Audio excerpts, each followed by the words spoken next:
ब्रह्म कमल परियों की कहानी। हिमालय के पर्वतीय क्षेत्रों में ब्रह्म कमल को एक अत्यंत पवित्र फूल माना जाता है।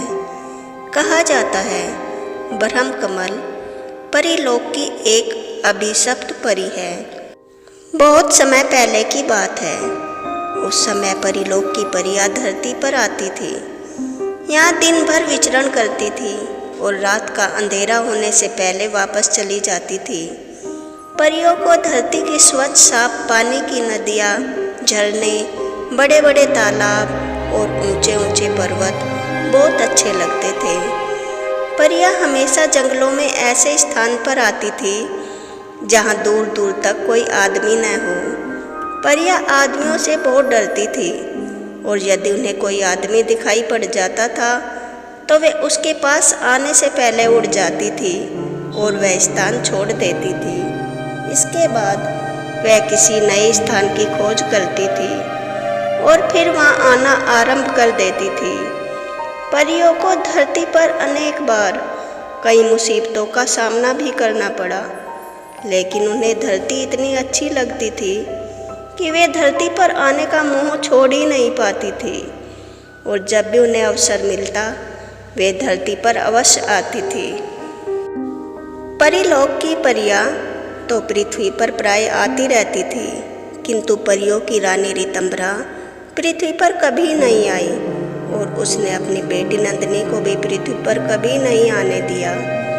रानी परी ने अपनी माँ से सुन रखा था कि पृथ्वी बहुत सुंदर है, किंतु पृथ्वी पर खतरे भी कम नहीं। अतः उसने निश्चय कर लिया था कि वह पृथ्वी पर कभी नहीं जाएगी। परियों की राजकुमारी नंदिनी अर्थात रानी परी की छोटी बेटी, वह अपने साथ की बड़ी परियों से हमेशा धरती की सुंदरता और धरती के लोगों के किस्से कहानियाँ सुना करती थी। नंदिनी, तुम तो कभी पृथ्वी पर नहीं गई, पर हम तुम्हें बताते हैं पृथ्वी कितनी सुंदर है। हम लोग पृथ्वी पर जाकर वहाँ की नदियों, झीलों, तालाबों में खूब नहाते हैं और तरह तरह की जल क्रीड़ाएं भी करते हैं। वहाँ बड़े बड़े सुंदर वृक्ष हैं जिन पर तरह तरह के रंग बिरंगे फूल खिलते हैं और मीठे मीठे फल लगते हैं। उन रंग बिरंगे फूलों से हम मालाएं बनाते हैं और पहनते हैं और वे मीठे मीठे फल खाते हैं। एक बार उन्होंने फूलों की मालाएं बनाकर अपनी राजकुमारी नंदिनी को भी दी थी। सोनल रूपल, मैं भी पृथ्वी पर जाना चाहती हूँ, परंतु माँ मुझे जाने ही नहीं देती। पता नहीं मैं पृथ्वी पर कभी जा भी पाऊंगी या नहीं।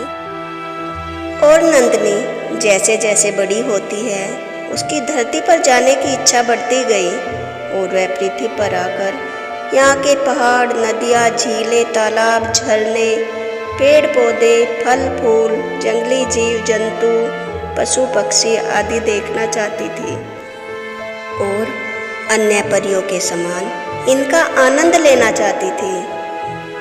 रानी परी को अपनी बेटी की इस इच्छा के बारे में जब मालूम हुआ तो वह उस पर बहुत नाराज हुई।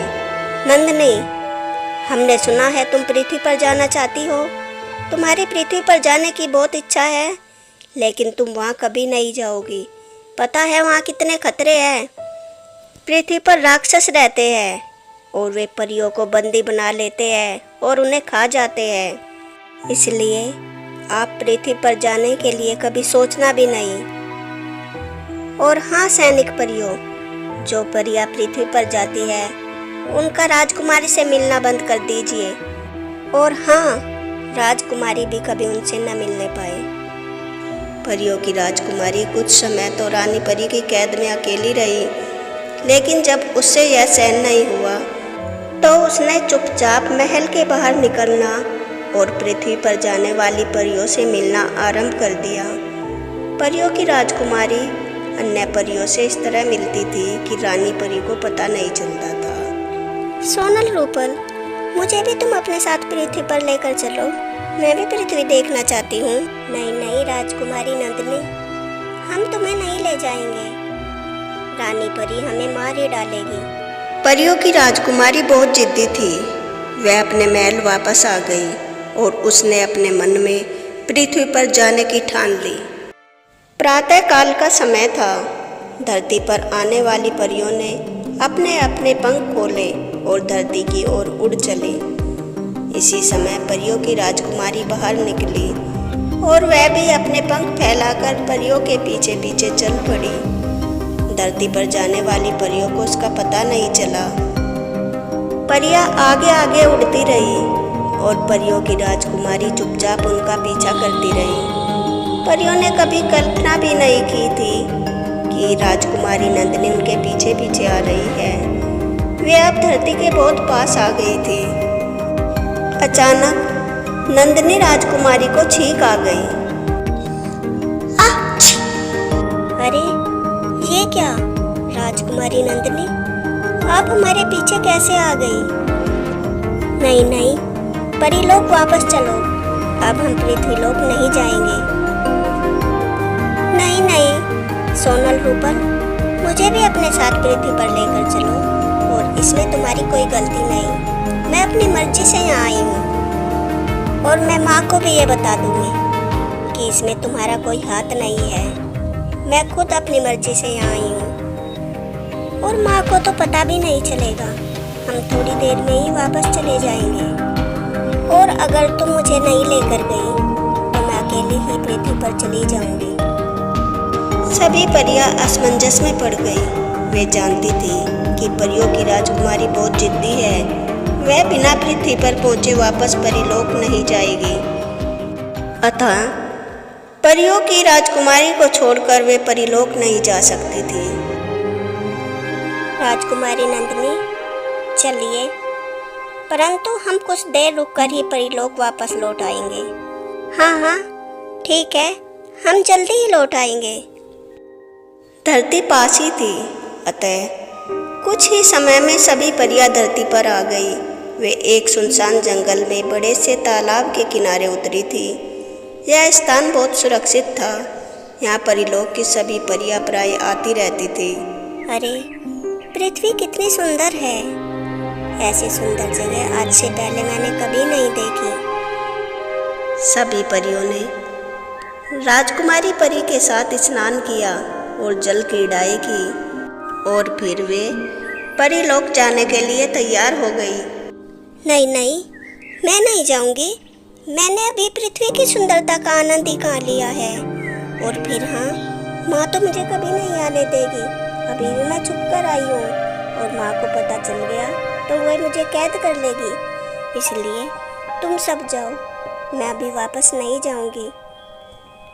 नहीं राजकुमारी नंदिनी, तुम्हें वापस चलना होगा। परियों ने अपनी राजकुमारी को बहुत समझाया, लेकिन जिद्दी राजकुमारी नहीं मानी।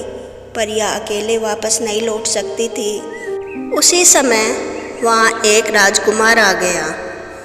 उसने परियों की राजकुमारी को देखा और उसे देखता ही रह गया। राजकुमारी नंदिनी को भी राजकुमार बहुत अच्छा लगा। मैं कुंदन देश का राजकुमार वीर हूँ। मैंने परियों के बारे में किस्से कहानियों में बहुत सुना था। आज आपको देखा। सचमुच आप बहुत ज़्यादा सुंदर हो। राजकुमार वीर, ये हमारी राजकुमारी नंदिनी है। ये पहली बार पृथ्वी पर आई है। राजकुमार वीर, मुझे पृथ्वी बहुत ज़्यादा सुंदर लगी और मैं हमेशा यहीं पर रहना चाहती हूँ। राजकुमारी नंदिनी, आप बहुत ज़्यादा सुंदर हो। क्या आप मुझसे विवाह करोगी? हाँ हाँ राजकुमार, मैं आपसे विवाह करके हमेशा हमेशा के लिए धरती पर रह जाऊंगी।